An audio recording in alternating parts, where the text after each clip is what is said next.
Hello and welcome to Icelandair flight to London Heathrow. My name is Captain Ingvar Jónsson. I've been with Icelandair for about 20 years and I'm excited about the new airplane we have, the Boeing 767. And with me today is Helgi Sævarsson, our first officer. He will be piloting the aircraft to London Heathrow, and then we will switch roles on our way back to Keflavik this afternoon. Enjoy. Our flight today is FI 450 to London Heathrow. Flight time is 2:22, and our figures for the flight, we have fuel of 18.4 tons, so that gives off a takeoff weight of 139 tons. Max takeoff is 186, and we're expecting a takeoff from runway 11 in Keflavik. It's light southerly winds and light rain, 10 degrees. And I'm off to doing the takeoff figures.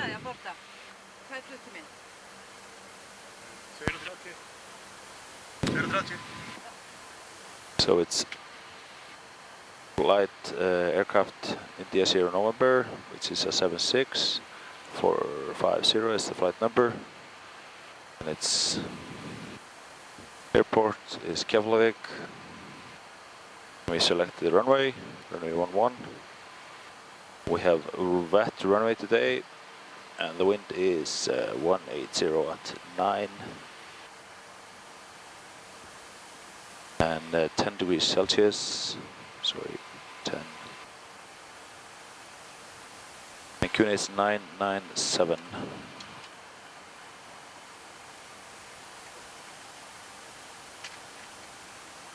139.7.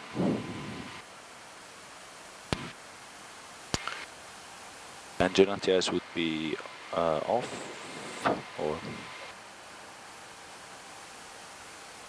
let's put it on. Then we have our figures. It says clear weight not used for calculation, 5-minute takeoff thrust. And here we have the figures, and then we can start a little bit of writing. So 106.6, we have runway 11, and the engine failure procedure is 1.5 Kilo Fox Victor VR. Then there's a left turn to Narco, and then with the holding 195 inbound right turns. So I'll write it down here.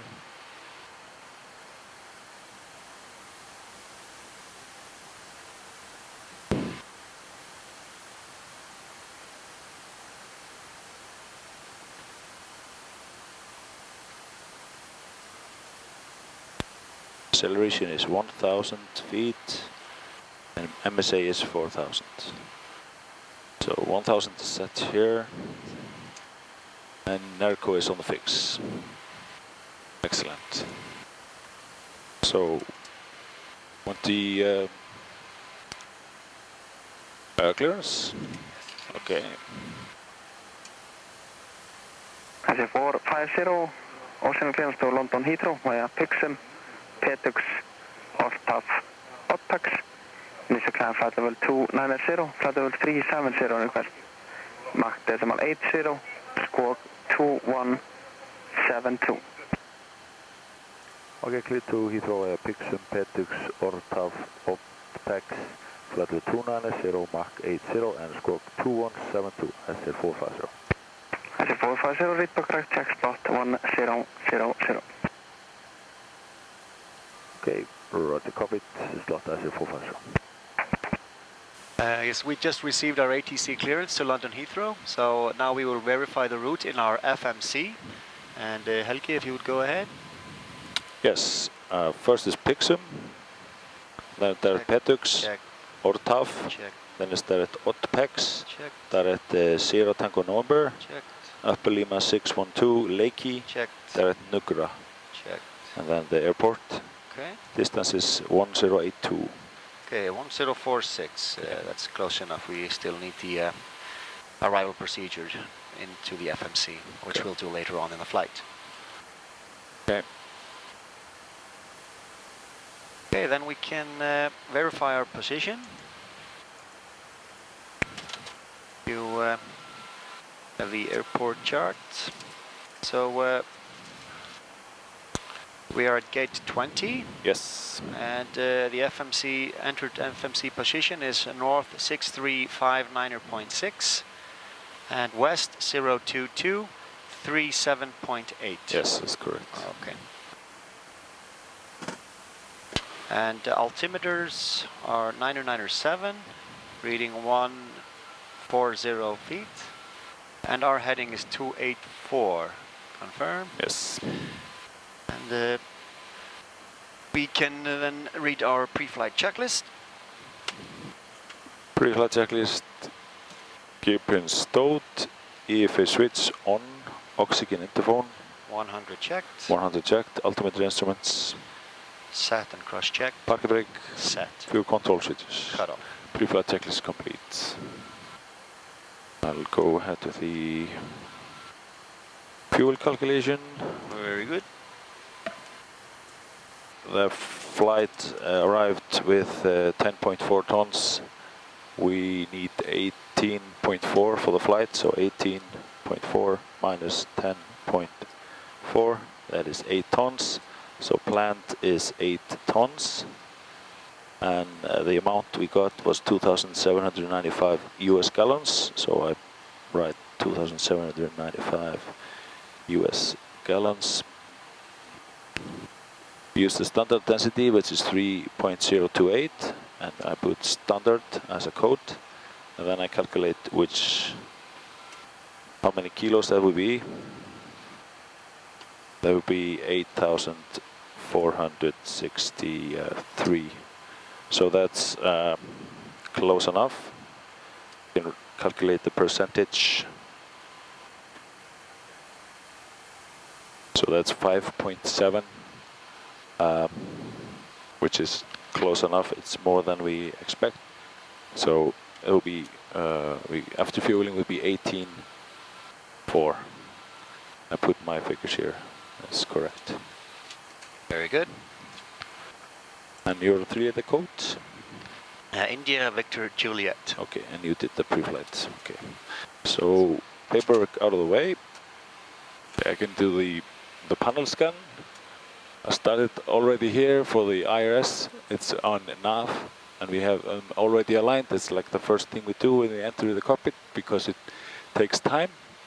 Then we have the hydraulics is off. It's normal. This is like an annunciator panel. Then we have the HF radios. We put it on. Battery is on. Standby is auto, and the electrics are as it should be. Utility bus is on. Everything is normal here. We have the APU running. The lights here over here, it's turned down and the lights off. Over here we put on the emergency lights are armed now. RAM air is off, of course. This is the start panel. Fuel jettison is off, and the hydraulic is off.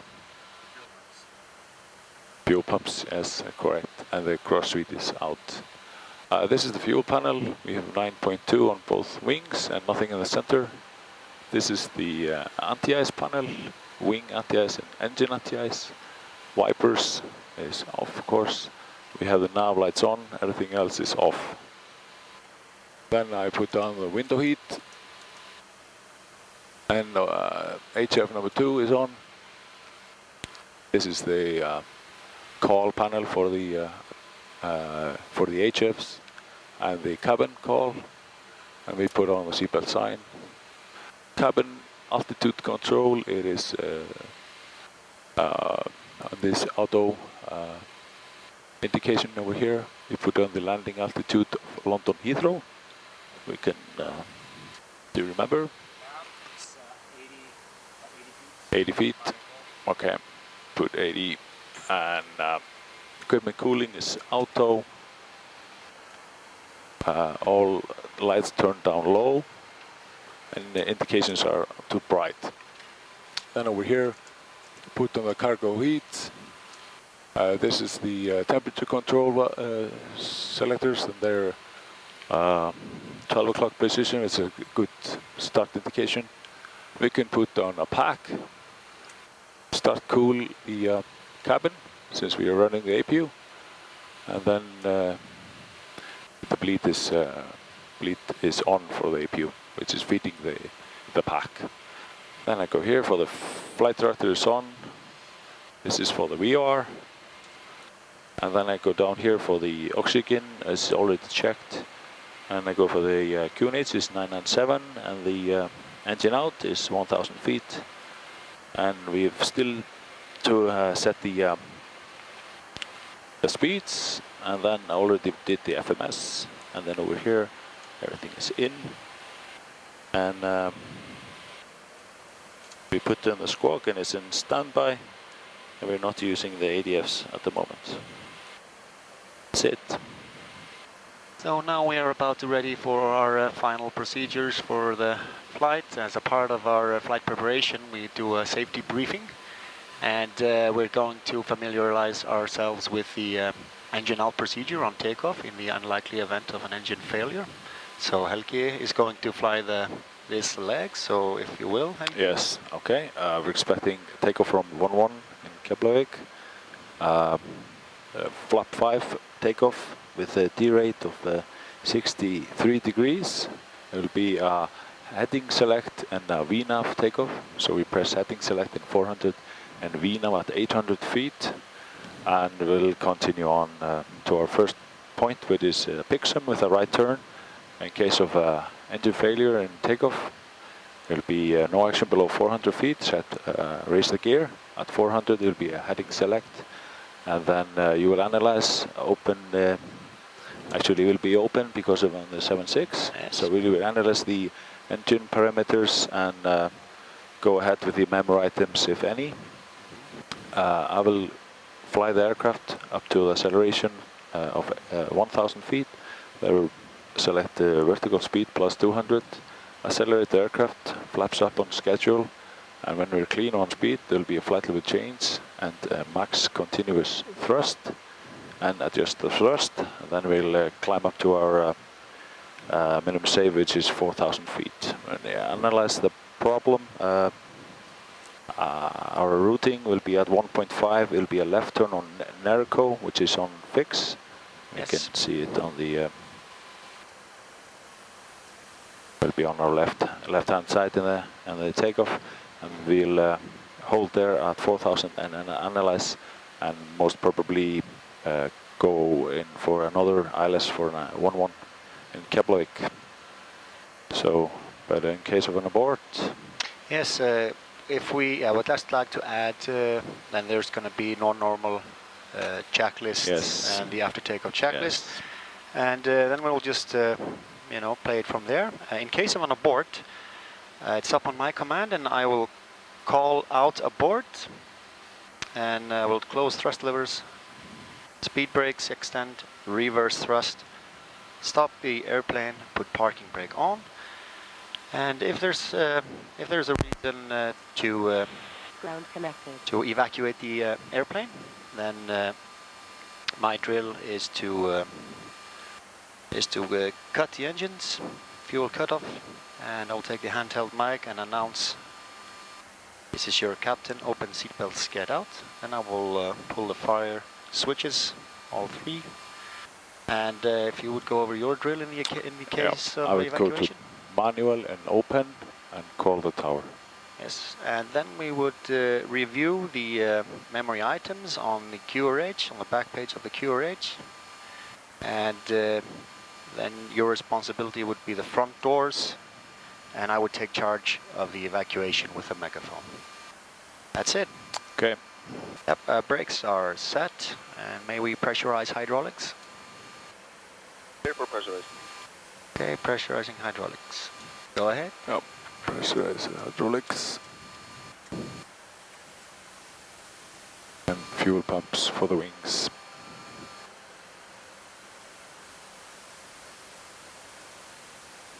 I'm gonna put in the winds for flight level 370, since we have time.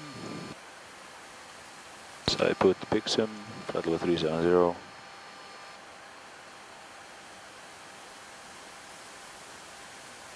Then the degrees 198 at 37 knots.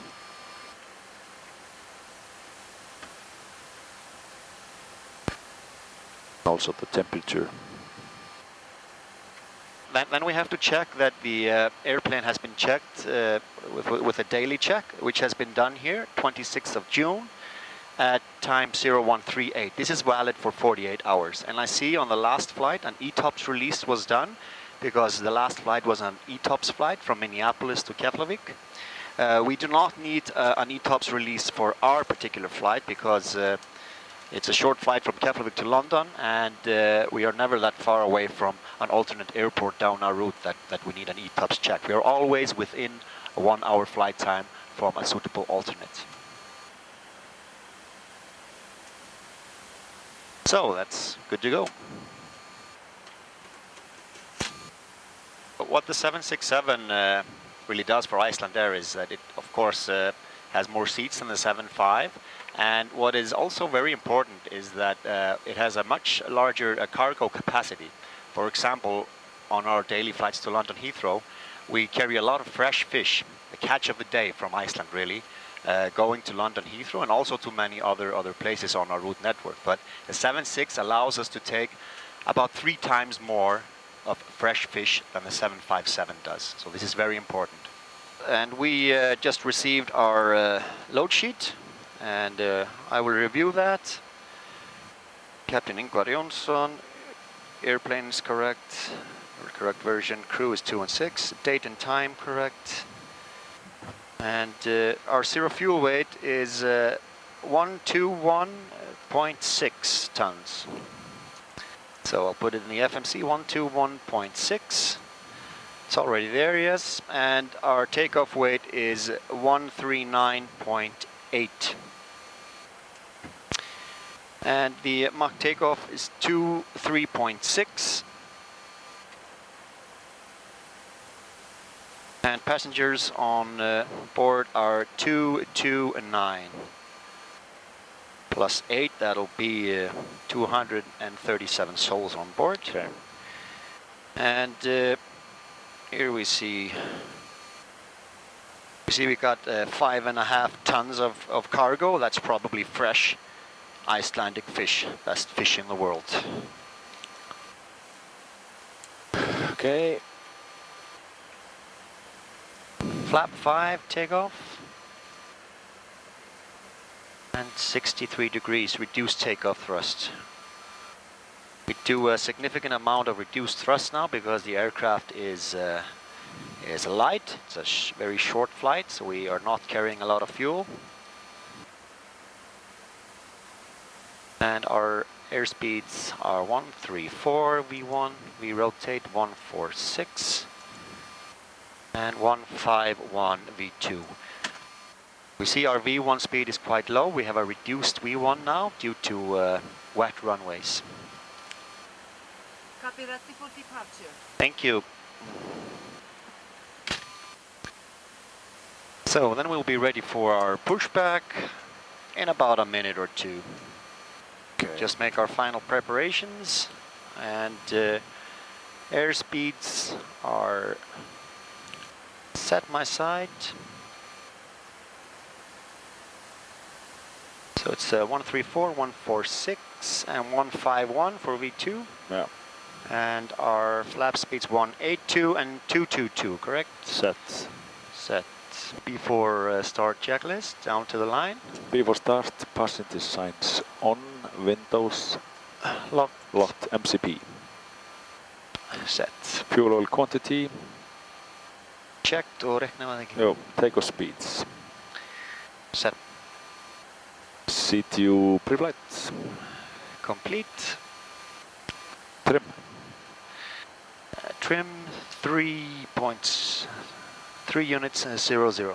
Taxi takeoff briefing. Complete. Down to the line. Yes. Let's. Okay. Let's call for push. Call for push. Ground 450, stand 20, request push and start. Calling for pushback, say Colson again. I said 450. 450. Húsin startgroup. Vissu að þið voru komnið með nýtt slott, 10-15. Ja, 10-15 is mine. Tack. Okay, clear for push and start, Icelandair 450. Okay, below the line. Ground Icelandair 430, request taxi. Below the line, mobile phones. 430 Off taxi, hold cabin the point report. runway 11, cat 2, hold the point received. via Flight November, deck door. Charlie and Kilo, tower 18 approach. Transponder on. Transponder anti-collision light on before start is complete. 2, holding point runway 11 and tower 18-3 when Okay, approaching. ground clear for 430. push. Okay, and start right when you're ready. Yes. We're starting the right engine. Start all open. And 2 rising. Oil pressure.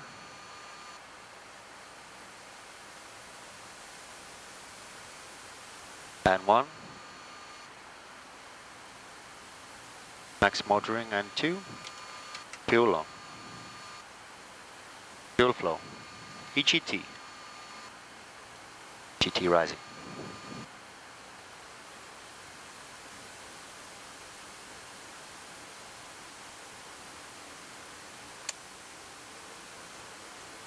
Starter closed. Start left.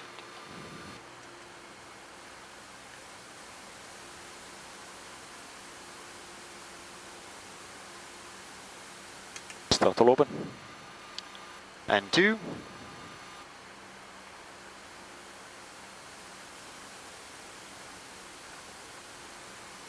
The N2 rotation of the engine. The dual stage engine, oil pressure rising, and 1 rotation. Fuel on. Fuel flow. EGT, exhaust gas temperature rising.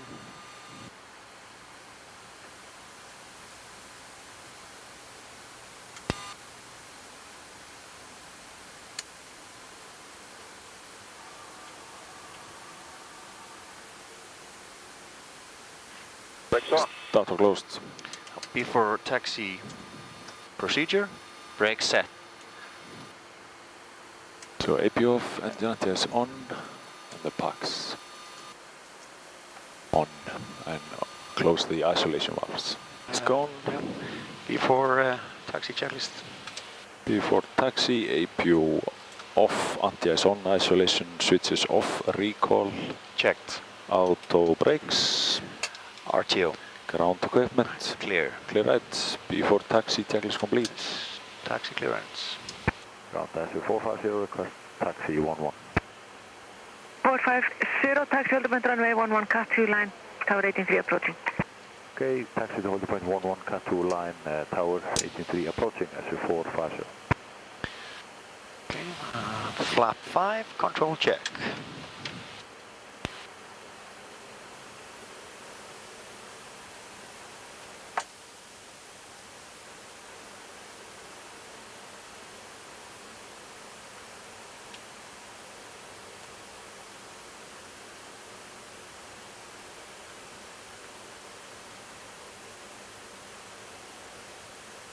Rudder. Rudder.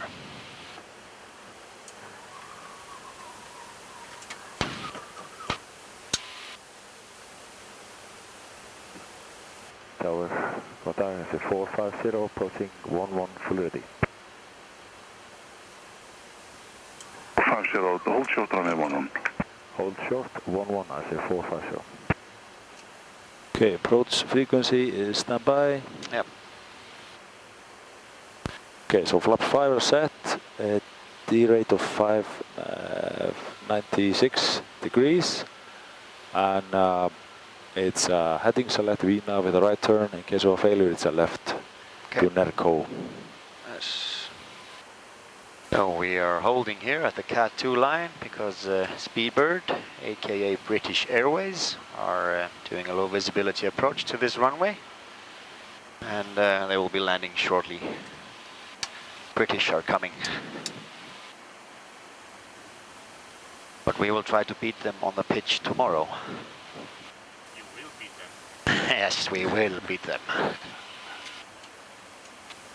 Icelandair 450, have a Airbus Speedbird on final. When you can see him land, you can line up around you. 1-1 behind. Okay, behind the Speedbird, line up and wait behind 11, Icelandair 450. Yep, there he is. Okay, cabin signal before takeoff checklist. Clear right. Oh, clear left, Speedbird landing. Before takeoff, flaps 5. checked, flight controls Check. checked, cabin secure, cabin signal complete. Speedbird 800 left Tikas on Echo, set, contact ground on laptops 121 stowed my side. Stowed. Before takeoff check is complete. 800, thanks.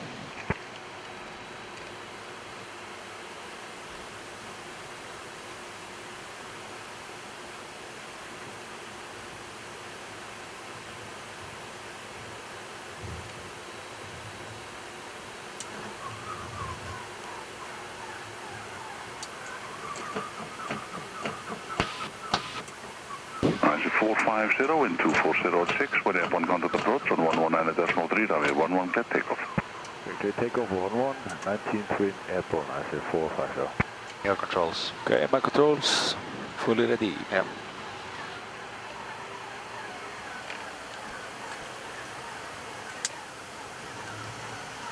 Set takeoff thrust.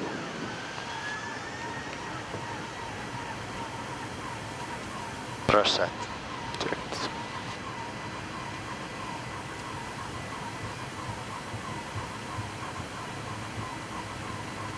Heading. Checked.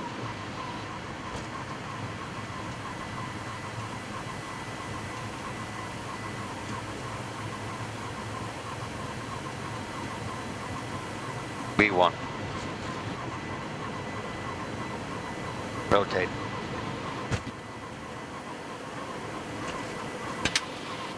Follows the climb. Clear up. Yeah.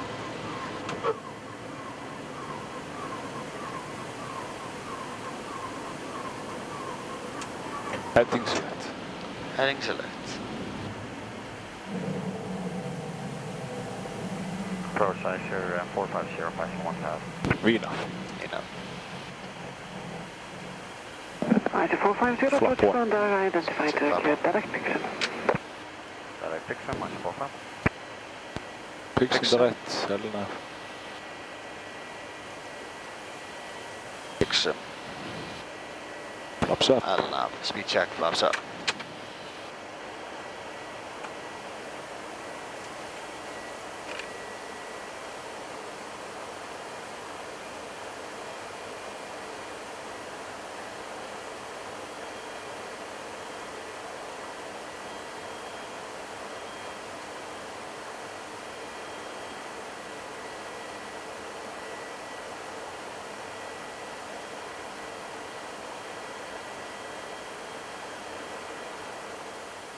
Icelandair 450, what's your highest able for the crossing?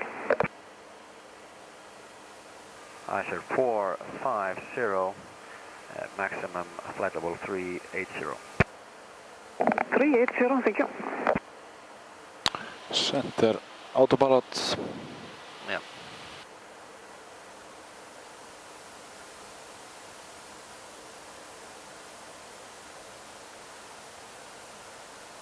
Engine anti-air off. Checked.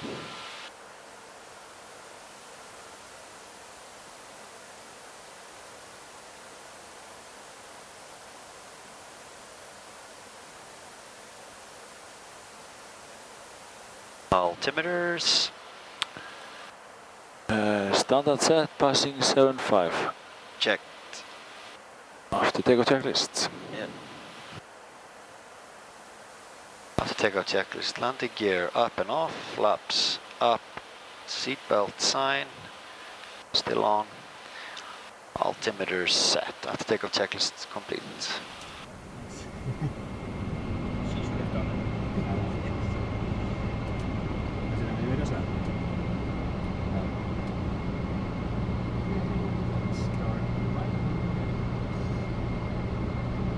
What's happening on the screen, so let's switch to start the engines. Yes.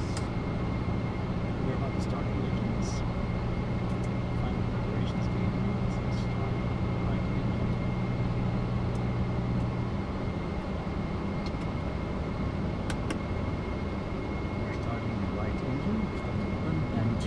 rising.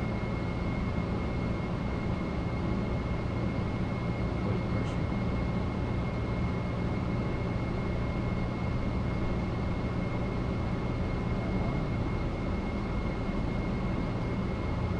Maximum 292.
Reykjavik, good morning. Icelandair 450, passing flight level 180, climbing flight level 290, picks up. Icelandair 450, Reykjavik, contact, identified. Climb flight level 350, final level today. Climb flight level 350, Icelandair 450. Okay, 350 set. Icelandair 430, contact Reykjavik 128.6. Contact Reykjavik on 128.6, I said 430.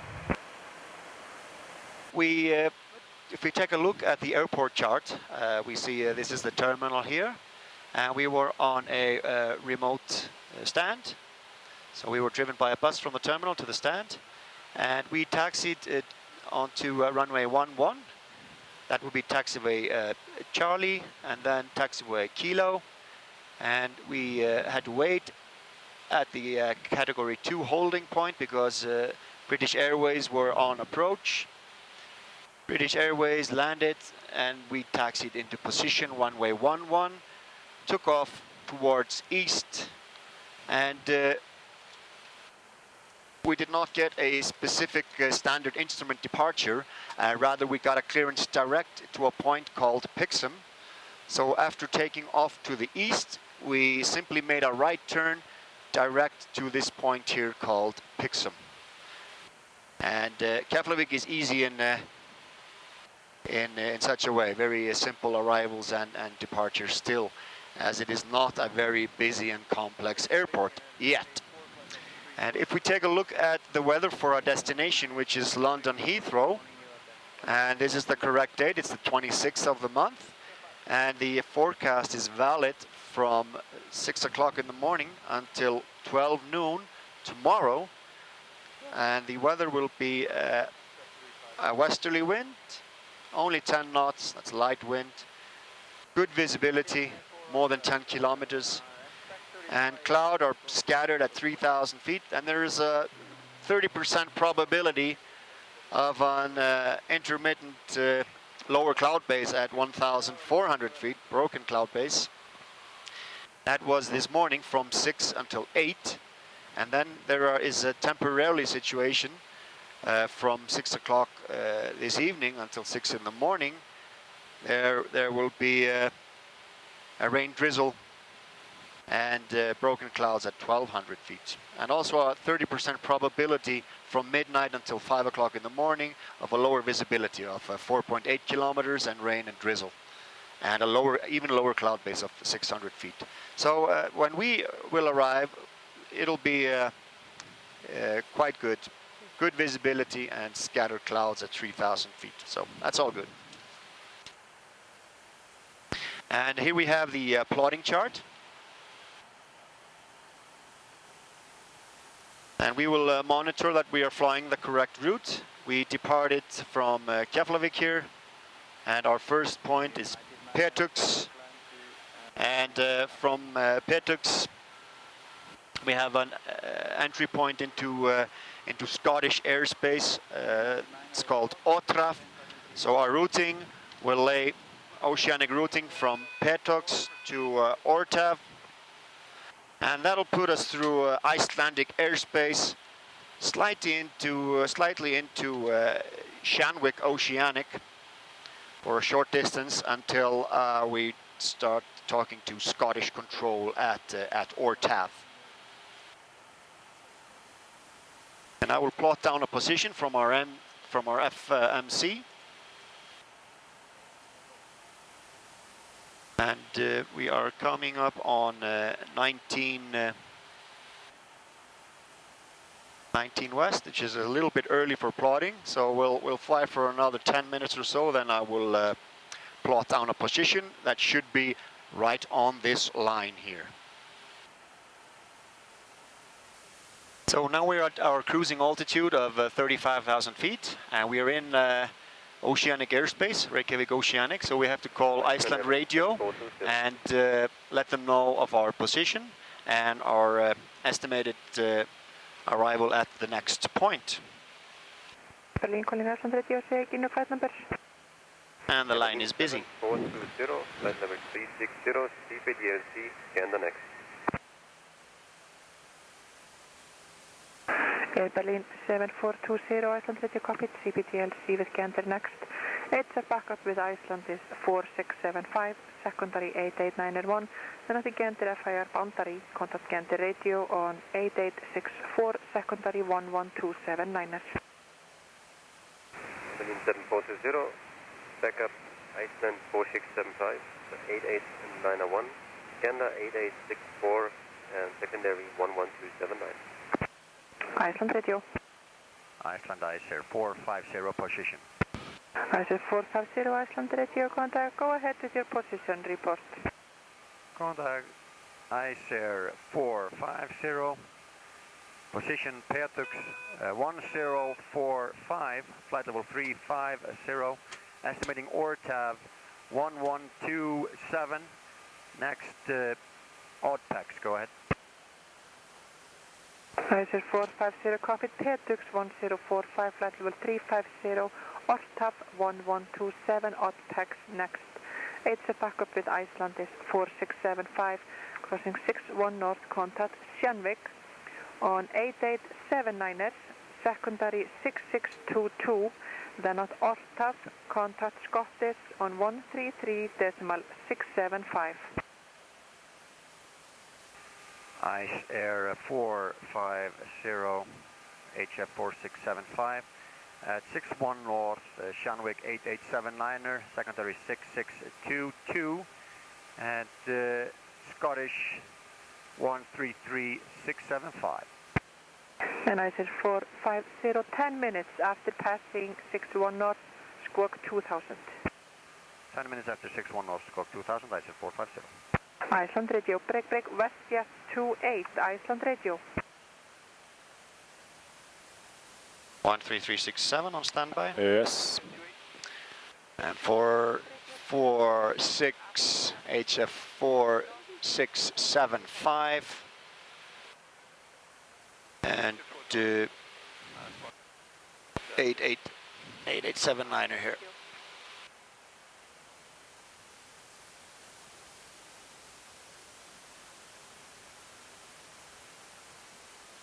So we have made our position report, and we have got information from Iceland Radio on our next contacts, which will be Keflavik, Oceanic, and then Scottish Control once we are out of the Oceanic area. Okay, so now we will get a cell call check on the HF radio on the frequency 4675, which will be Iceland Radio.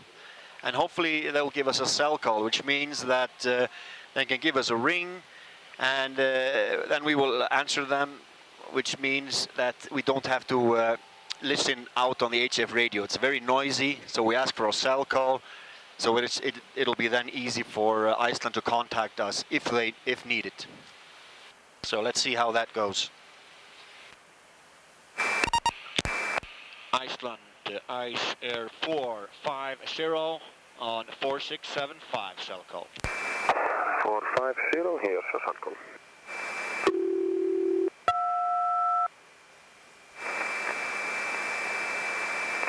Negative cell call.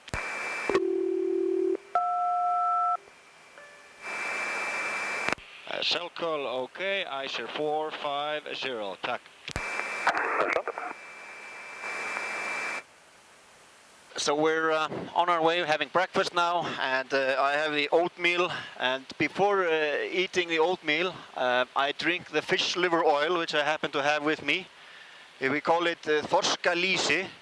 It is cod liver oil, and almost all children in Iceland are not only raised to drink this, they are conditioned to drink it. It used to be the most important source of vitamin D for us Icelanders, which we normally get from the sun, but with these dark winters we really needed the vitamin D from the fish liver oil.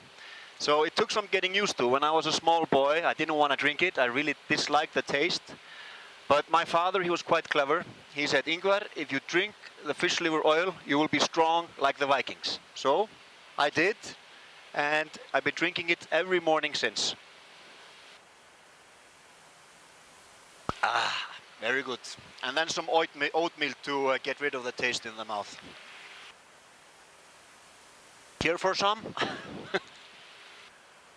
This is how the Vikings got into the European Championship. Yes, all the football players in Iceland, I think, drink a lot of fish liver oil. Shanwick, Icelandair 450, 887-9er cell code.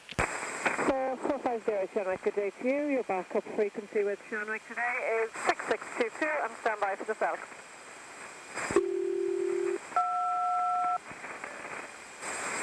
Cell call, okay, Icelandair 450, thank you.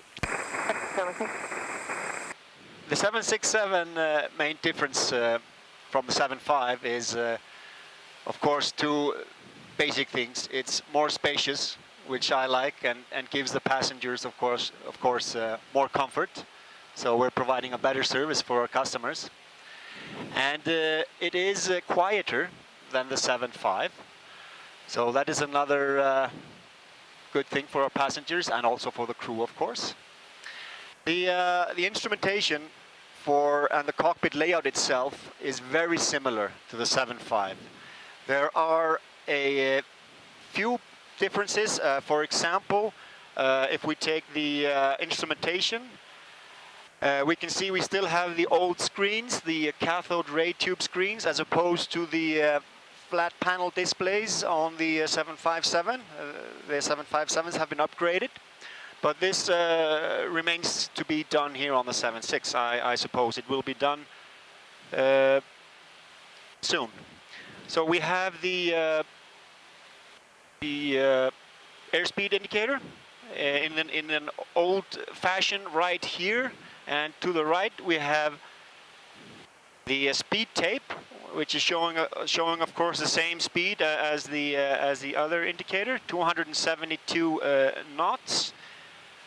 Indicated airspeed, that is Mach 0.801, which means it's 80%. We're flying at 80% of the speed of sound, and this gives us a ground speed of 471 knots. That's the speed reference from the aircraft in relation to the ground. And it is of course much higher than the indicated airspeed because we're flying so high in very thin air. So that's the reason for the difference.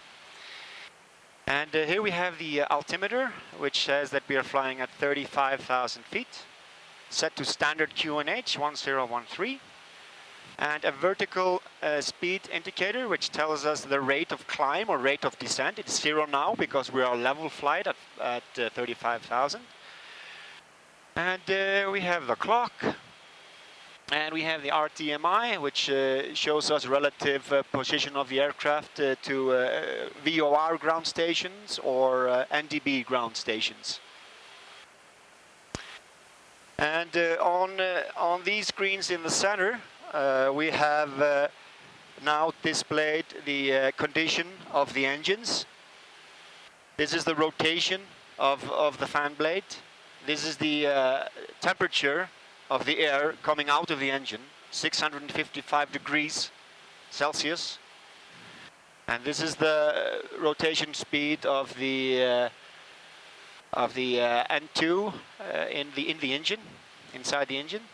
And this is the fuel flow. It tells us how much fuel we burn per hour. So it's 2,300 kilograms per hour each engine, with a total of 4.6 tons per hour we burn of fuel for both engines. And we can switch to another page here on our lower display, and then we see the condition of the hydraulic system. We have 3 hydraulic systems, left, center and right. And here is the quantity, that's the quantity of fluid, how much fluid is in the system. Here is 0.9, and there's more fluid in the center system, 1.1. And in the right is 1.07. These numbers are supposed to be very close to 1, so this is all working fine. And below the quantity indication, you have the hydraulic system pressure, which is around 3,000, which is also normal. And the condition of the APU, it's off now, so you see it's has an EGT of 6 or 7 degrees and an RPM of 0, so it's not running. And also all quantity for the APU, it's at 0.07 of maximum capacity. And here you see the position of the flight controls. Here is the rudder. It's in center position, which is normal for level flight with both engines running at the same amount of thrust. And here is the position of the ailerons. We have 2 sets of ailerons on each wing, which means that the airplane has a very good roll rate, and it actually feels, you know, when you're hand flying, it feels actually as the 767 is a smaller aircraft than the 75. This is because the ailerons are much bigger, which gives you a much better response from the aircraft when you turn the controls, when you roll the airplane.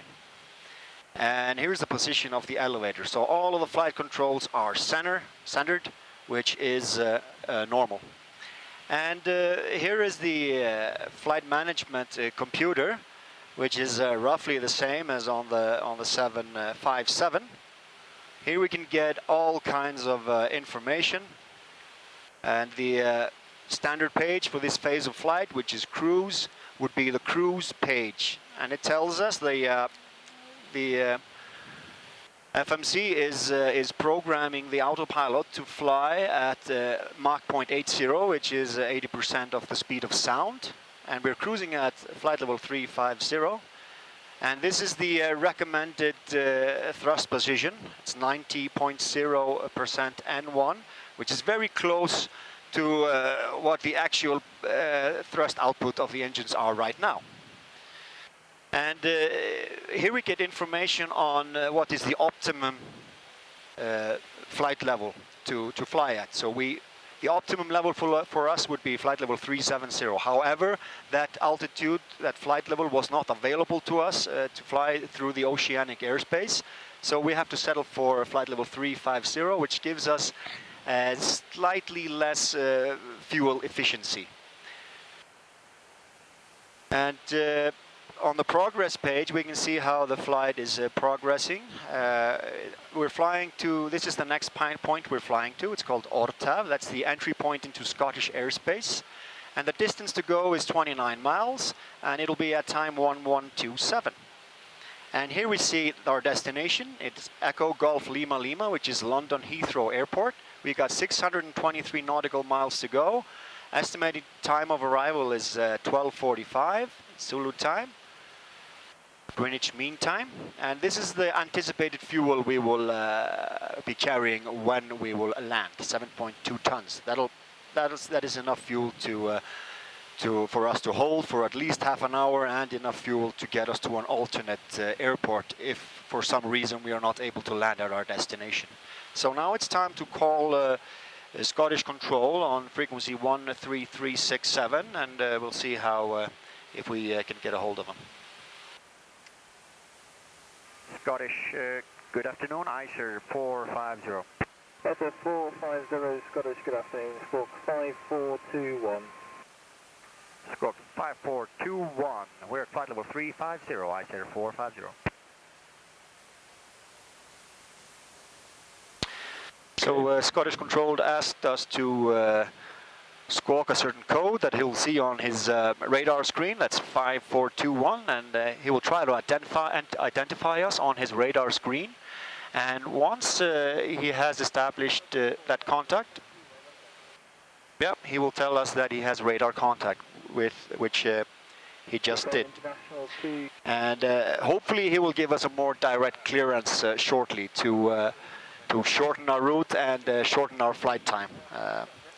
We always try to do that to save fuel, to have the route as short as possible, and we also try to fly at the most efficient altitude for minimum fuel consumption.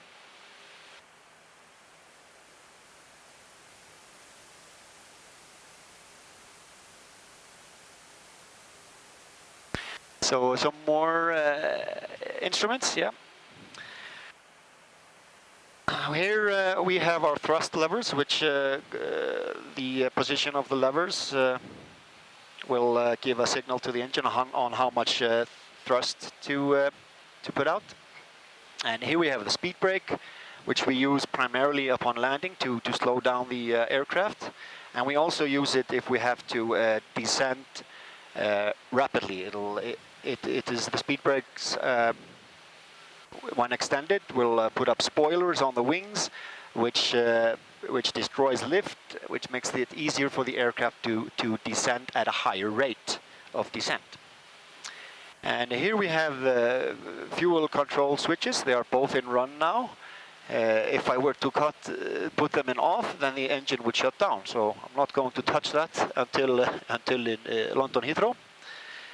And here we have the position of the stabilizer trim. It is in the green range now, and we set the stabilizer trim for takeoff to put it in the optimum position. Connected to how the airplane is loaded. If the center of gravity is more forward, then we put the stabilizer trim more aft. It is to balance the aircraft and to have the controls more neutralized upon takeoff. We also use a stabilizer trim during flight to keep the airplane in balance. And here are the radio boxes. We have a VHF radio left and VHF radio right. And then we have high frequency radios, and the panel for them is up there on the overhead panel. And here we have a selection box for the ATF, which tunes and gets signals from a ground stations called NDB, or non-directional beacon. And here we have the center VHF radio. So we actually have 3 VHF radios on this particular airplane, and some of them we have 2. And here's the transponder, which sends signals to the air traffic controllers that are on ground. So this is what makes the air traffic controllers able to see us on their radar screen. And if we take a look at the overhead panel, we start here on the top left. This is our main navigation equipment. We have 3 IRSs, inertial reference systems, which work on inertia. They measure the change in acceleration. So in the beginning of the flight, you have to program the IRSs. You have to tell them where they are. And once we start moving, they track every movement to calculate a new position. And if we move further down, we have the electronic engine control, which protects the engines. They're sort of protecting that the engine does not put out too much thrust, which would possibly damage them. So it's like a safety for the engines. And here we have the hydraulic system. Here is a bit of a difference in the hydraulic system as opposed to the Boeing 757. We have hydraulic pumps in the electrical system, and we have electrical pumps in the hydraulic system, just as the 757 does. The addition on the 76 is that we have an air-driven pump, which drives most of the components that are driven hydraulically, most of the components that require most power and pressure, such as landing gear and flight controls. And if we move here on the top center, we have one of the high-frequency radios. And here we have the electrical system, very similar, almost identical to the 757. APU selector switch, lights. If we move up here, anti-ice for the engines and anti-ice for the wings. There's a fuel system. We see that we have in each tank here, we have the left wing tank and the right wing tank. We have almost six tons in each wing, and the center tank is empty. The center tank doesn't carry fuel unless we are flying a much longer route than Keflavik, London Heathrow. We didn't even have a full wings of fuel when we started because it's such a short flight. And here's the fuel jettison in case we have to dump fuel, which is it's only possible to dump fuel from the center tank. So when would we have to do that? Well, if we take off and we're flying a long route and for some reason we have to return in for landing due to some malfunction or to any reason, medical emergency or whatever, then we can dump the fuel to make the aircraft lighter, so it is easier to land at such a heavy weight. And here are the engine start selectors. This is what we use to start the engine. And here is the engine igniter. We have a dual ignition system, so when we start the engine, we can either choose to use a single igniter, or we can decide to use both igniters for a more efficient start. And here are the emergency exit lights for the cabin. Passenger oxygen. It's guarded because you don't want to inadvertently push this button. That'll dump all the oxygen masks on the passengers. And here we have the window heat selected on for flight, the other HF radio, passenger signs. This is the pressurization panel. Here we set the landing altitude at our destination airport, which is London Heathrow, 80 feet. And we have 3 different systems to control our cabin pressure. And this is the standard setting, auto 1. This is the position of the outflow valve. The position of the outflow valve is controlling the cabin pressure, really. So the more it opens, the more air flows out of the outflow valve. So yeah, that's about it. Then we have the air conditioning and pressurization here. We have these 3 isolation valves, left, center, and right. This is different from the 757. It only has 1 isolation valve. And here are the air conditioning packs, which are providing fresh air and pressurization for the cabin, and the temperature controllers for the flight deck. I'm going to cool down a little bit if you're all right with that. And then we have for the cabin, we have the temperature selector for the forward cabin, mid, and aft. And here you see the temperatures for each section of the aircraft: forward cabin, mid cabin, and aft cabin. Very nice temperature, 23, 24 degrees. And here we have the cargo heater selectors. We have cargo heat in all cargo holds. We have the forward hold, aft hold, and the bulk hold in the far aft. So yeah, that's about it. All in all, very similar to the 757, and and as a pilot to fly both airplanes, very easy. It's almost the same. And we do a flight simulator check, a test. We go twice a year, and we do it alternating. So we do a 757, then roughly 6 months after we do a 767 simulator, and a 75. And it goes on like that. That keeps us current on both types. Yesterday was a special day for us Icelanders. We had a presidential election, so we elected a new president. His name is Guðni T.H. Jóhannesson. But my favorite president was Vigdís Finnbogadóttir. She was our 4th president, and she was elected first female president in the world to be voted into office. I'm very proud of the Icelandic people to have done that. And Vigdís, she is really loved and adored by the people of Iceland. She is, I think, about 85 years old now, alive and well. And she really was a pioneer for other Icelandic women, you know, who wanted a career outside the home. But back in 1980, it was much more of a male-dominant society. So it really was an uphill struggle for Vigdís during her campaign. And she got a lot of unfriendly fire, a lot of nasty criticism, and even very insulting questions. And I'll give you an example of an insulting question. She was asked, and I quote, "So, Vigdís, how do you think that you can be a president? You are a single mother, and you only have one breast. End of quote. She was a single mother, and she had breast cancer, so one of her breasts was removed. But the way she replied to that question, I will never forget, and it was very inspiring. She said, well, as a president, I am not planning on breastfeeding the nation. And this is typical Vigdís. She's very polite to all people, even the ones that are unfriendly to her.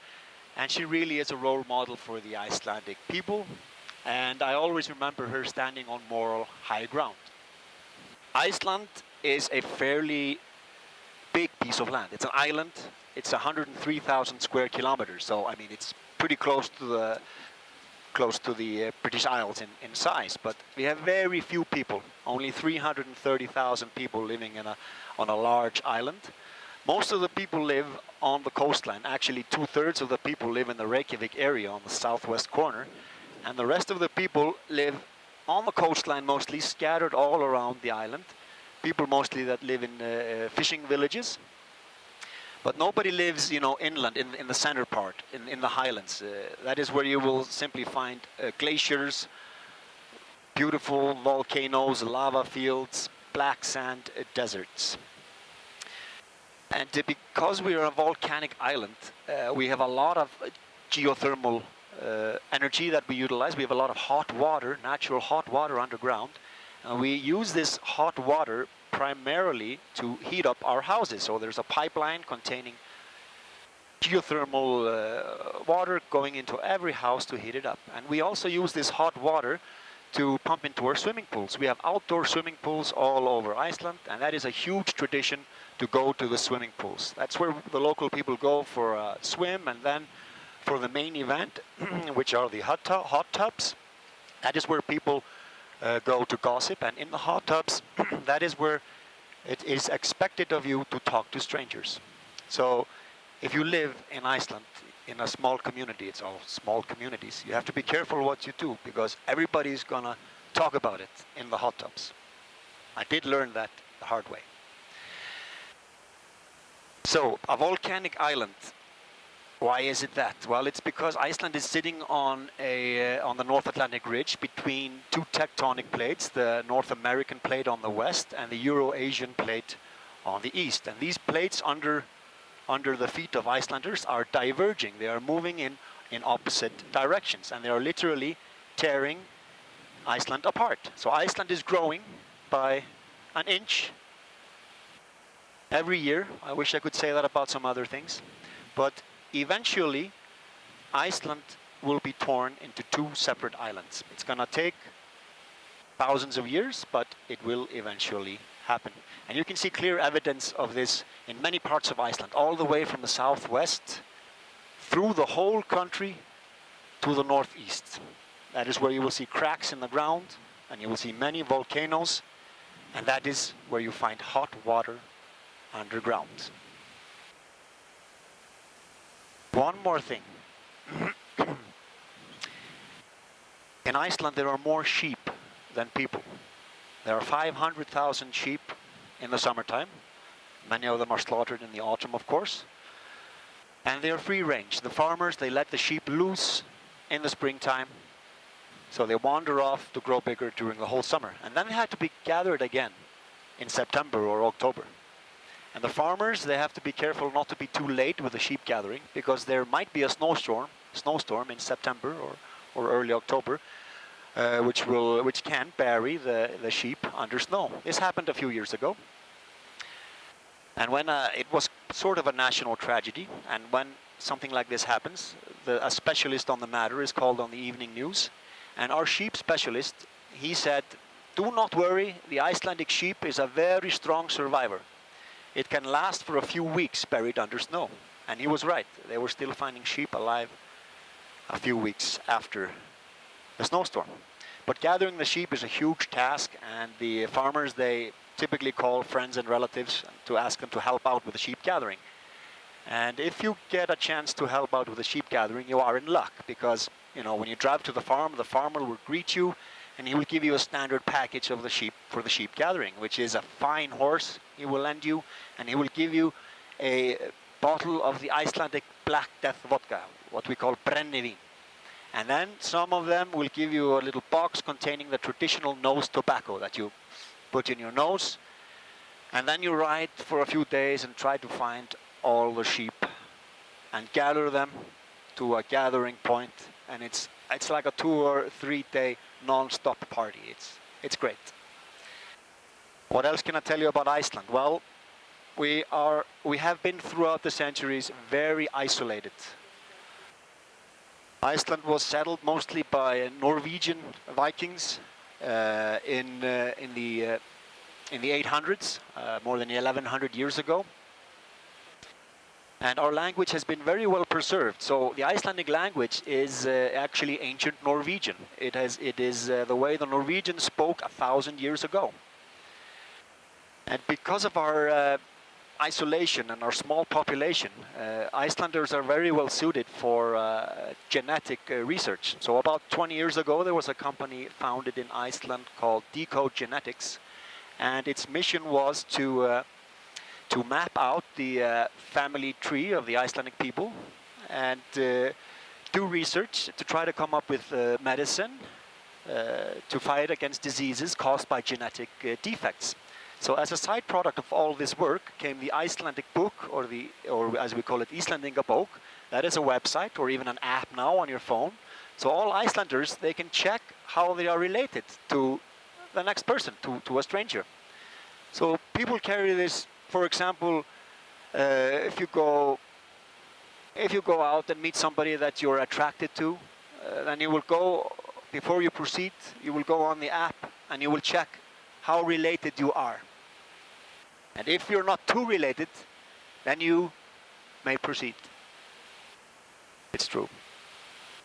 Strange but true. We are all related. One big family, yes. One big family. In Iceland we have 3 major industries, pillars in our economy. The most important for us has been, for the last 100 years probably, the fishing industry. And Iceland, this tiny nation, actually catches between 1% and 2% of all the fish that is caught in the world's oceans every year. So we export most of the fish that we catch, and the people that work in the fishing industry are mostly the people that live in the fishing villages scattered all over the country, the fishermen and the fish factory workers. And then we have the energy sector. We have a lot of clean, renewable energy sources. Most of the electricity we create comes from hydroelectric power plants. That's where we dam the glacial rivers in the highlands and use the river stream, the power of the river stream, to drive electrical turbines. And we create more than enough, and it's the government that owns the biggest power company, and it sells cheap electricity for households and for companies. And Iceland actually has a way of exporting electricity. How do we do that? Well, there are in Iceland 3 big aluminium smelters, and they use a lot of electricity, and they buy this electricity from the government company called Landsvirkjun, and they use the energy to convert a raw aluminium, the bauxite, which is shipped in from other countries because you cannot find this raw metal in the Icelandic nature. So it is shipped in, converted into high quality aluminium with Icelandic clean renewable energy, and when the metal is ready in the factories, it's shipped out again for further manufacturing. So it's only the conversion process from raw metal to aluminium that is done in Iceland. And then now we have the 3rd pillar in our economy, which has actually grown the biggest in terms of revenue, and that is the ever-growing tourist industry. And it is growing at a very fast pace for the last few years, growing at about 30% every year, and creating a lot of jobs, not only for Icelandic people, but as well for people moving to Iceland to perform these jobs that are required. So Iceland is actually now, it has a huge demand for labor, and we are very happy about that. So we can start to prepare for the approach, maybe? Yep. Give it up. Okay. Oh. Yes, you will, Helgi will do the briefing for the approach. Yes. So if I push departure arrival, I can select for London Heathrow arrivals. We're expecting 27 right, ILS 27 right. I select that, and then it's Bowington 1 Bravo arrival. So that's this over here, and then it's Bowington transition. Yes. And push execute. And I could go to plan mode and see how it's drawn up on the screen.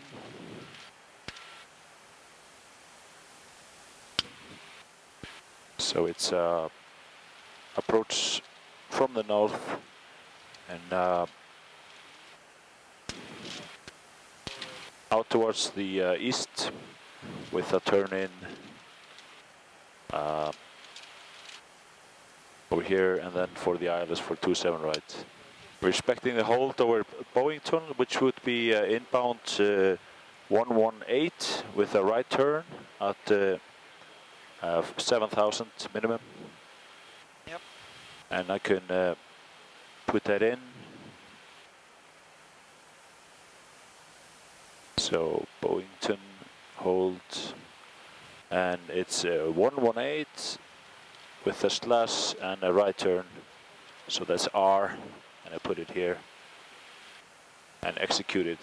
So now it's armed and ready, and if we are not expecting a hold, we can always delete the hold and proceed direct for the approach. So then I would find the first point, which is Nugra. So we have a Nugra point, and then it's over to top it, which is this point over here.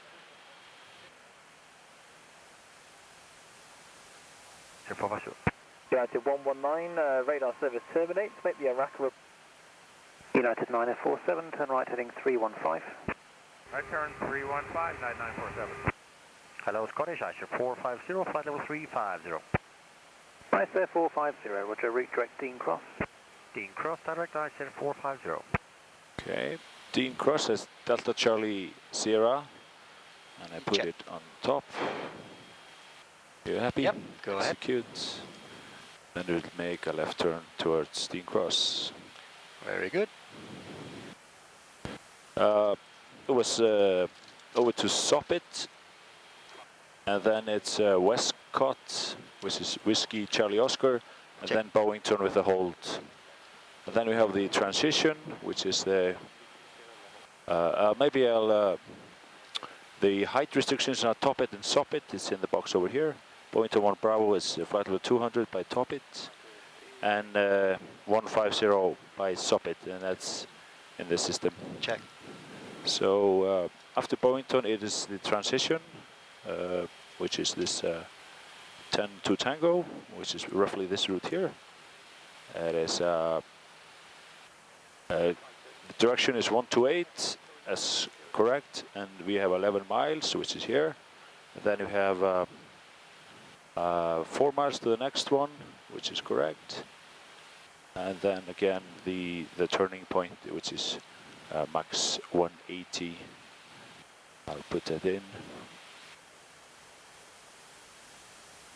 5,000 below. And then we're over to the ILS, which is final approach fix, which is at this point over here, 2,500 feet, which is 7.5 miles, 2,500 for the ILS. Yep. And I'll set that up, put in the frequency for the ILS is India Romeo Romeo 10-3. Check. And inbound is 271.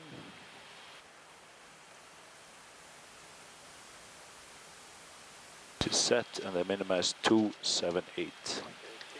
278. Is set. Minima set. And so we'll intercept the ILS over here at 2,500, follow it down to the minima, which is 278 feet or 200 feet above the runway.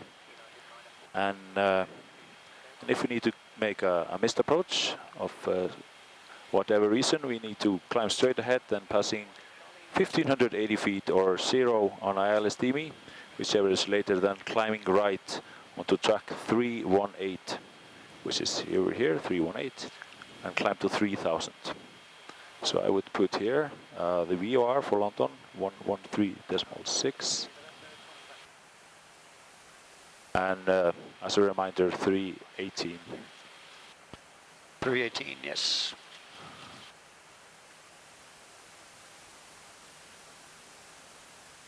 Set is set. And for the landing, we're landing on 27 right, which is this runway over here, and most probably use auto brakes at least 2. Yep, set 2. Because we need to exit the runway as soon as possible because of high traffic into London Heathrow, and we will exit to the left on the high-speed exits. Yes.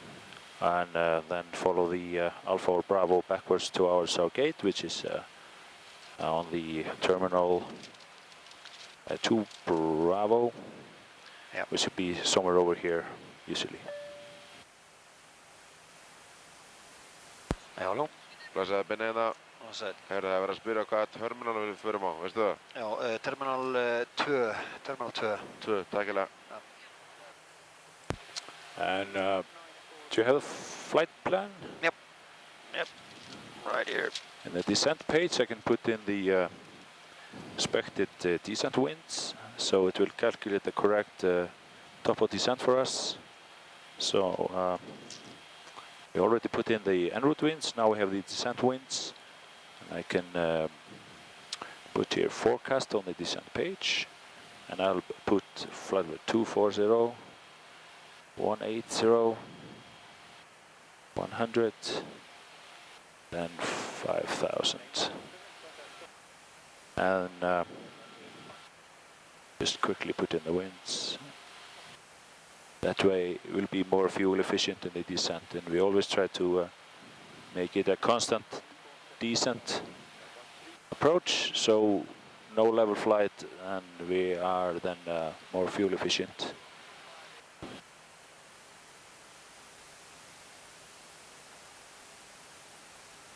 Okay, the winds are in. Now it says it's 135.855. Scottish 135.855, Icelandair 450. Titus 26. Scottish, good afternoon, Dubai Pair 562, climbing flight level 250 and a heading of 145. Pair 562, Scottish, roger, climb flight level 310, level of beam Suffolk. Climb flight level 310, level Suffolk, Dubai Pair 562. Scottish, good morning, Icelandair 450, flight level 350. Good afternoon, climbing flight level 250, passing 210 to Navzo. 2 stations at once. Firstly, Icelandair 450, Scottish, good afternoon. 450, afternoon. And Air France 1687, was that? Yes, good afternoon. It says continue on the heading. We are now 228 nautical miles from our top of descent, and we will be at 12:26. So that's in 27 minutes from now. Yep. Okay, so we have still some time. Yep. Very good.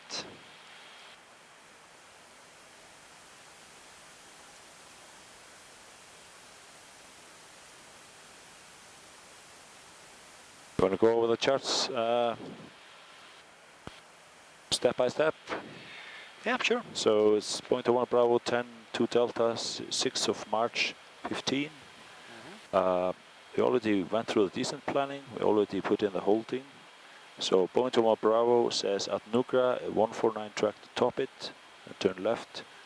Intercept Honolulu radial 141 to Soppit to Westcott, then turn left intercept Boeington 298 radial inbound to Boeington. Nugra, Tobit, Soppit, yes. Westcott, Boeington probably for the hold. Yes.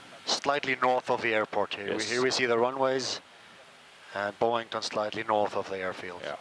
And Westcott is a speed limit point. It is depicted like this with a box. So we need to put 250 there. Yep. Westcott. Yep. That's in. And then for the transition, we already went through the routing, and it's initial approach procedure, manual speed up to 220, and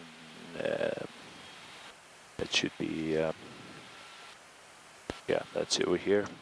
Yep. Then it's 180, 183,000, and yeah, and the go around is here. It is track 318 to 3000. So for the go around we can make LNAV and VNAV. Yep. Yeah, we can put maybe a speed there for the yeah, for the 3,000 feet and 318 track.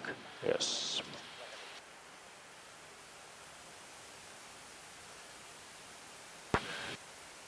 So it doesn't take it because it's yeah, not a point. Yes. Yep. It's Okay. just a track. Yep.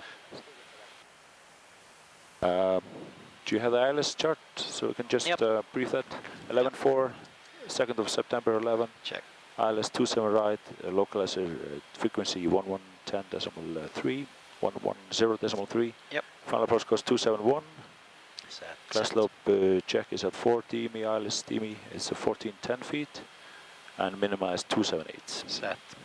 Elevation is, runway is 78 feet, we already put that up here. And the sectors are 2,200 and 2,100. And final approach fix is 7.5, 2,500 down. In case of missed approach, straight ahead 1580 or 0.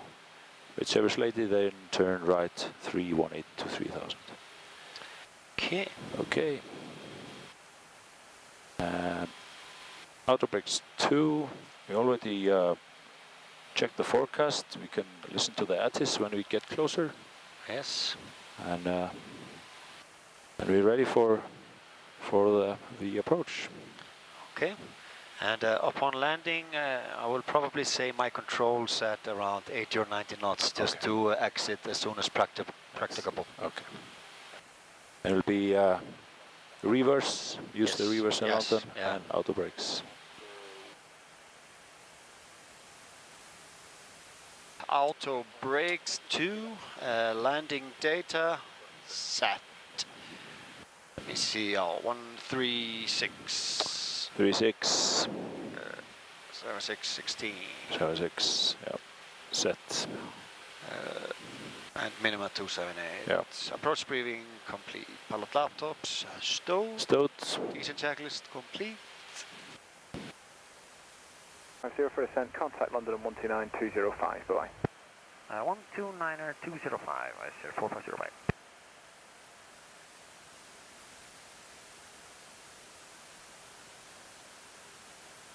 Goodbye. Within control 1 at 3446 0F1 bye-bye. London, good afternoon, Icelandair 450, flight level 350, request descent. Icelandair 450, good afternoon, descend, flight level 290. Descend flight level 290, Icelandair 450. 290. Yes. Set or idle.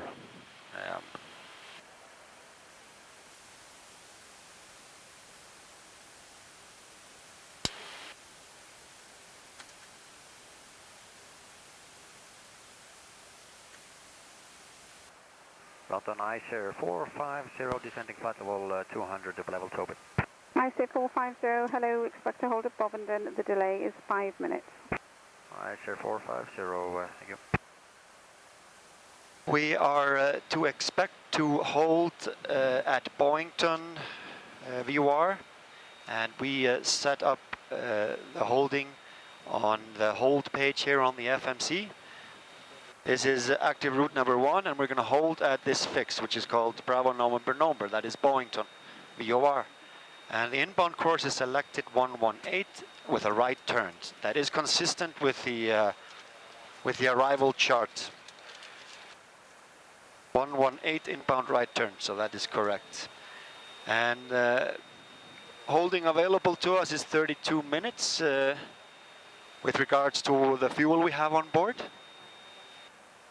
And this is the most economical speed to fly in the holding pattern, which is 216 knots, which is just about our minimum clean speed, the minimum speed we can fly without any flaps. So I will select runway 27 left, that is what they are using now. Minima 277. Missed approach, it is straight ahead, passing 1080 or 0. Then it's a left track 149 to 2000. Okay.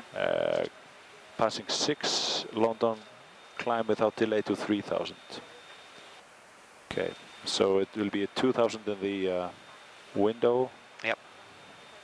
And I'll put 149 as a reminder. 149. Flight level 130, 113 Charlie Sierra. Icelandair 450, turn left heading 105. Left heading 105, Icelandair 450.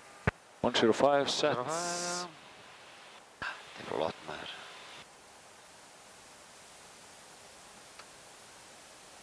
The control is Golf Lima Echo Alpha Charlie, climbing 5,000 feet on the Compton departure. Icelandair 450, descend flight level 80.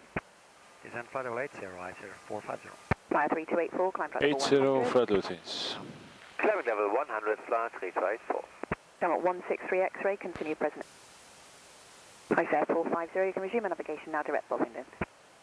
Direct Boeing to Icelandair 450. Direct point on. Down at 163 X-ray, climb flight level 110. 110, shrunk 160 X-ray. Flyer 3284, climb flight level 140. Climbing level 140, flight 3284. Golf Alpha Charlie, turn left heading 220 degrees and report back to London 135.8. Goodbye. Heading 220 degrees and report that to London 1358. Golf Alpha Charlie, bye bye. London Icelandair 450, descending flight level 80, 767 with Sierra 1018. Airbus 380 with information Sierra. Okay, we crossed there. Icelandair 450, take it behold its bottom and away 5 minutes. Hold Boeing to Icelandair 450. QAT 102, turn left heading 080 degrees and descend to altitude 4,000 feet. Icelandair 450, turn right heading 170 degrees. Right heading 170 degrees, Icelandair 450. KLM 1017, turn 170 set. 5 degrees. Left heading 105. Ja, tack. German wings 2460, contact director on 120.4, call fine only. 204, call sign only, 1017.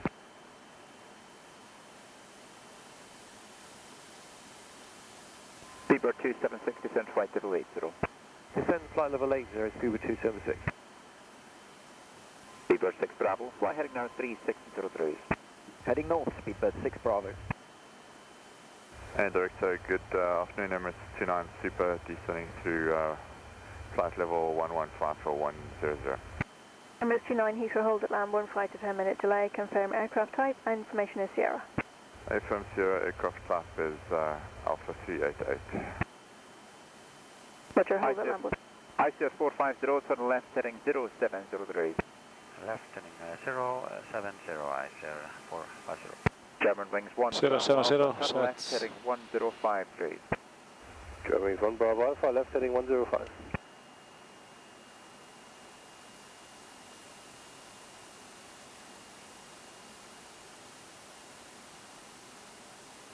German wings 1 Bravo Alpha, 27 miles, 27 left, descend to altitude 4,000 feet. QNH 1018. German wings 1 Bravo Alpha, 27 left, descend 4,000, 1018. Icelandair 450, descend flight level 70. Descend flight level 70, Icelandair 450. 70 vertical speed. Reduce speed 180 knots. 1000. German wings 1 Bravo Alpha, speed 180. Speedbird 6 Bravo, turn right heading 110 degrees. Right, heading 110 degrees. Speedbird 6 Bravo. German wings 1 Bravo Alpha, contact director on 120.4, call fine only. German wings 1 Bravo Alpha, 1204, call sign only, bye bye. Emirates 29, orbit left back to Lambourne now. Leave Lambourne heading 2753, speed 220 knots. Speed 220 knots, 275, and after the orbit back to Lambourne, Emirates 29. American 136, Heathrow, you with us? Okay, say again from American 136. American 136, take up the hold at Bovingdon, delay 5 minutes, report your cleared flight level and aircraft type. Okay, we're at 777-300, we're leveling at 90 from American 136. Roger, American 136, information is Sierra. You've got it. Emirates 29, descent flight level 900. Descent flight level 900, Emirates 29. Copy secured. 450, turn right, heading 1053, and descend to altitude 4,000 feet, QNH 1018. Yeah, right heading 105, and descend altitude 4,000, confirm 1018, I 450. That's all correct, sir. Okay, heading 105 and 4,000 for the change. Direct today, Germany 7462, Palace 120, descent Palace 110. 1018. 1018. Yo, set, passing 7,000. Now, transition level checklist. ICF 450, turn left, heading 0953. Left 095, ICF 450. Passenger signs American 136, descend flight level 80. Call. Descend 80, American 136. Level checklist complete. 6 Bravo, turn left, heading 0803. Left 080 degrees, speed 6 Bravo.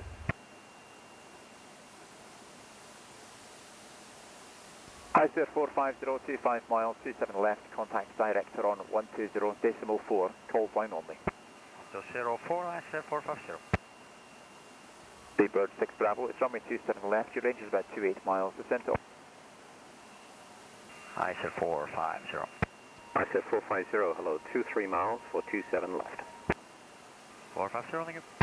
German wings 2460, descend with ILS. Descending with ILS, German wings 2460.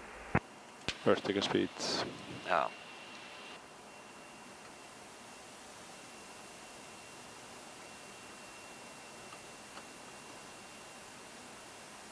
ICF 450, turn right heading 110 degrees. Right heading 110 degrees, ICF 450. German wings 1 Bravo Alpha, turn right heading 245, establish localizer on 27 left. German wings 1 Bravo Alpha, heading 245, cleared localizer 27 left. German wings 2460, speed 160 knots to 40 ME. 1624, German wings 2460. KLM 1017, descend to 3000 further with the ILS. 3000 further, ILS, KLM 107.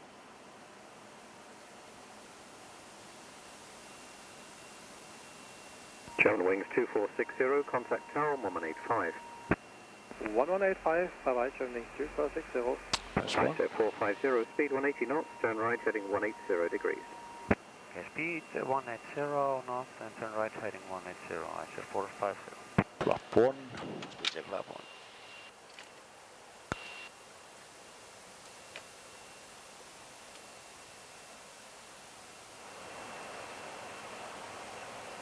Tractor Speedbird 6 Bravo, 6 Bravo, hello, 23 miles for 27 left. Speedbird 6 Bravo. ILS identified, 27 left.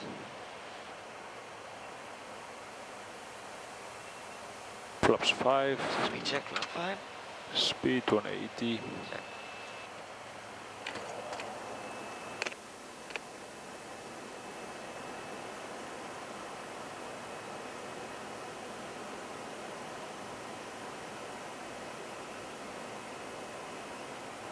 ICF 450, turn right heading 245, establish localizer 27 left. Right heading 245 degrees, established localizer 27 left, ICF 450. KLM 1017. Okay, heading 245. Left to main, localizer armed. Bravo, turn left heading 355. Left heading at 355, Speedbird 6 Bravo. KLM 1017, contact the tower 1185. 85, bye-bye, KLM 1017. German wings 1 Bravo Alpha, descend with the ILS. German wings 1 The Bravo Alpha. downtown and the financial district will be on our right hand side and the Thames.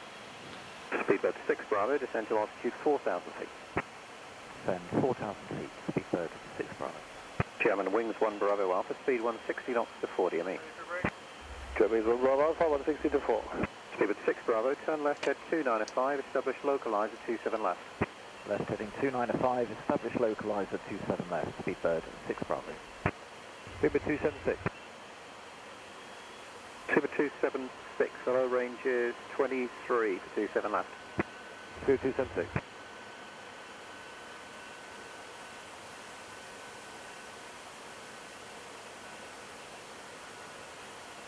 Icelandair 450, descend 3,000 further with the glide.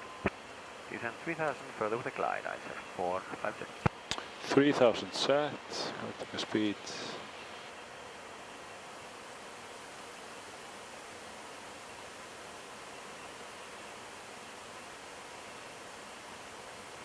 Oh, 900 to level off. Checked. Glide slope armed. Turn wings 1 Bravo Alpha, contact the tower 1185. Turn wings 1 Bravo Alpha, 1185, away. Right.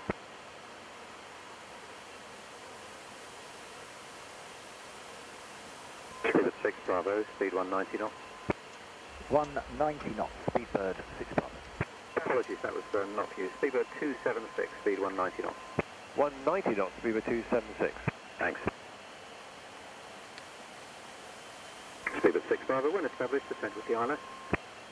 When established, descend ILS, Speedbird 6 Bravo.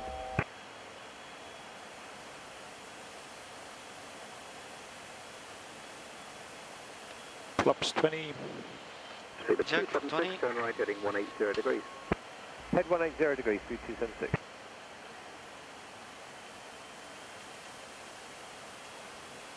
Icelandair 450, speed 160 knots to 4 DME. Speed 160 knots to 4 DME, Icelandair 450. 160 set. Vestibular altitude 2000 set. Checked.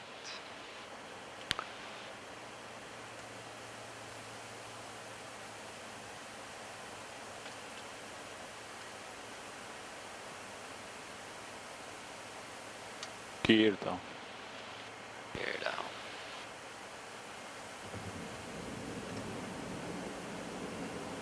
Speedbird 276, turn right, heading 240 degrees, when established, descend glide path 27 left. Head 240 degrees, when established, descend glide, Speedbird 276.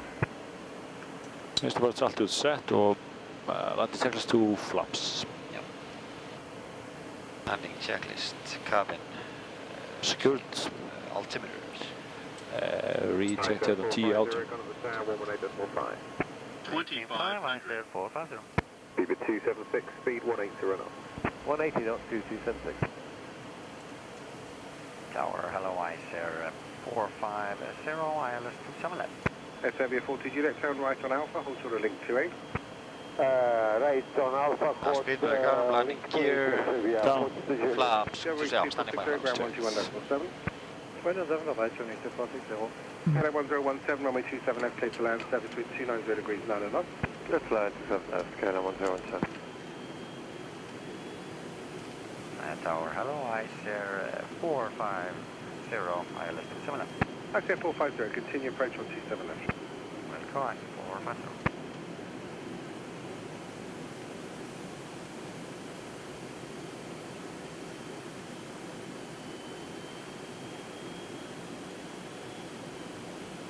Visual callouts. Yeah.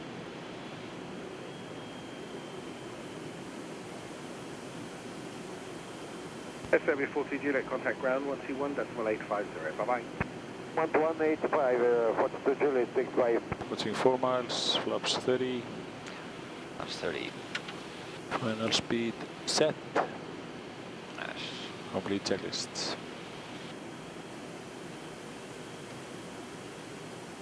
Now, flaps. 30. Checked. Ja, se päin KLM tässä mä oon 117, vielä ground ainakin. 121.47. Bye-bye. 117, bye-bye, KLM 117. 7 wings 1 Bravo Alpha, surface wind 270 degrees, 9 knots, runway 27 left, clear to land. Turn wings 1 Bravo Alpha, clear land, 27 left.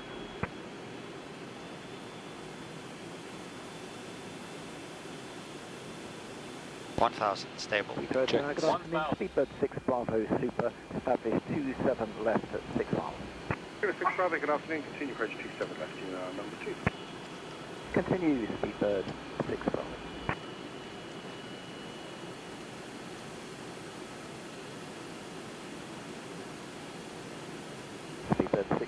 is exit November 6 available? Certainly is, sir. Thank you.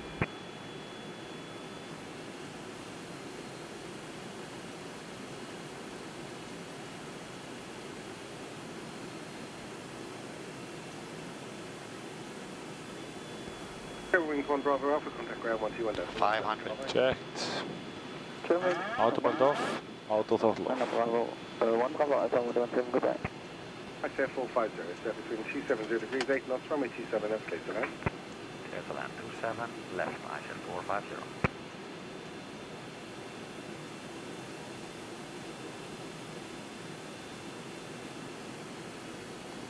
Minimums.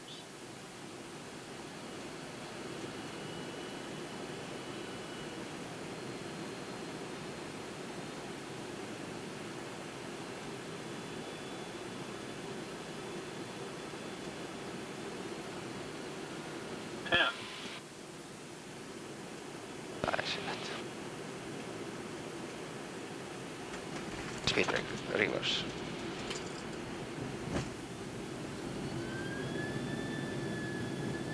Tökum bara næsta þarna high speed, ekki þennan heldur bara næsta. 90. Okay, já, bara my controls. Your controls.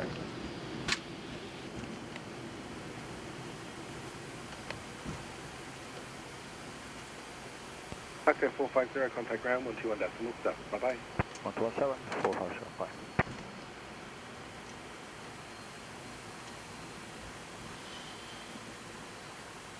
David 6 Bravo, set between 280 degrees, 9 knots, runway 27, left, clear to land. Clear land 27 left, Steve 6 Bravo. Hello, Iceland 450. Icelandair 450, hello, turn right on Bravo, hold short of Lima, stand 248. Okay, right on Bravo, hold short of Lima, stand 248, Icelandair 450. Clear right here now. Clear left.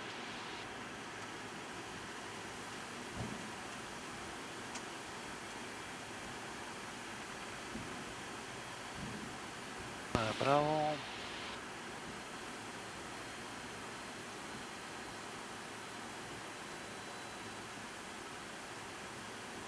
After landing procedure complete.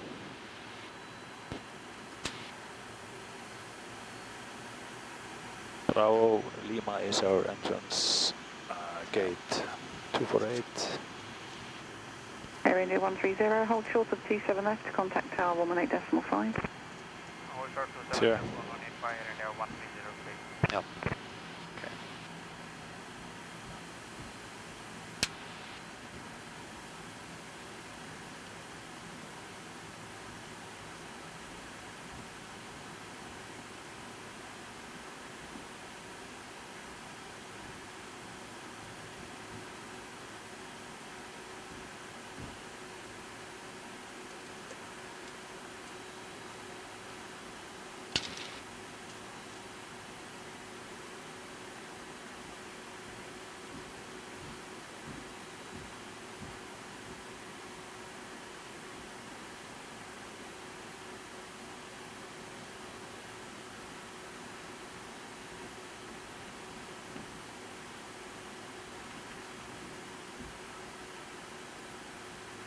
Icelandair 450, contact ground 121.850, bye-bye. 11850, Icelandair 450.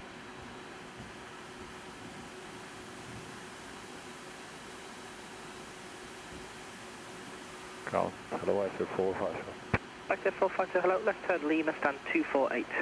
Left on Lima, stand 248, Icelandair 450. Það sé konar 3 mínútur. Já. Já, það er komið. Cut left engine. Left engine.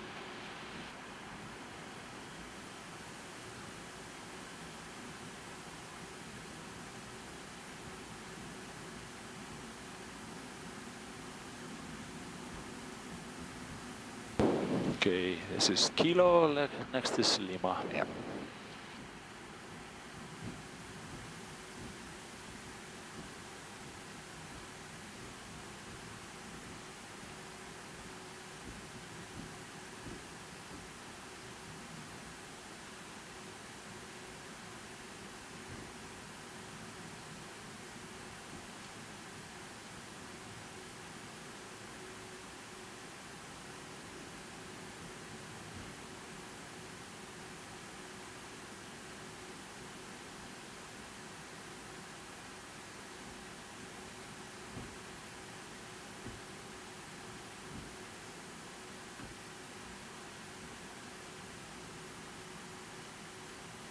Lima. Ja, Lima.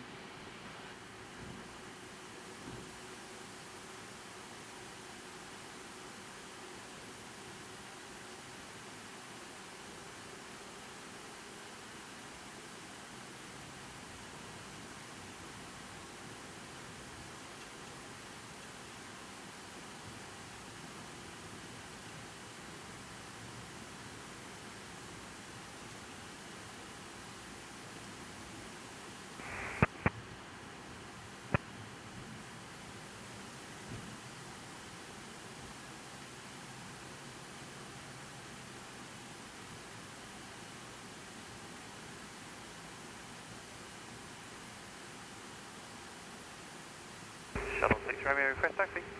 Shuttle 6 Romeo, link 55 onto Bravo, then link 58 join Alpha. 248 should be between these two. 55 Bravo, 58 Alpha, and then it's holding at Pluto.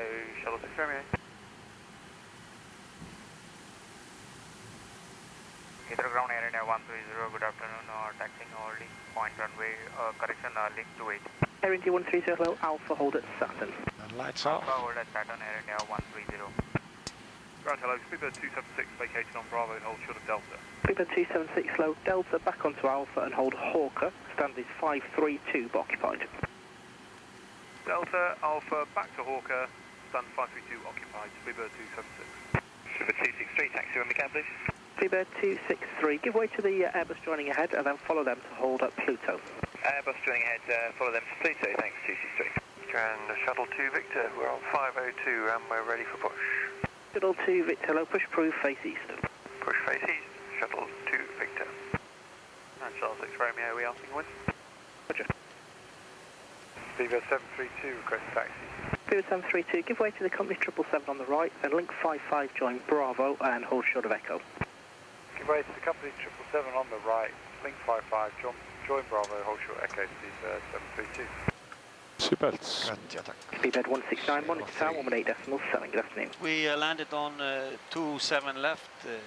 Excellent flying skills from First Officer Helgi. It was a very good landing and we made a rapid exit, which is a requirement here at Heathrow because the airplanes are coming in and very short distance in between, only 3 miles between, well 2.5 miles sometimes between aircraft. So the next one after us wants us out of the way as soon as possible, and mission accomplished.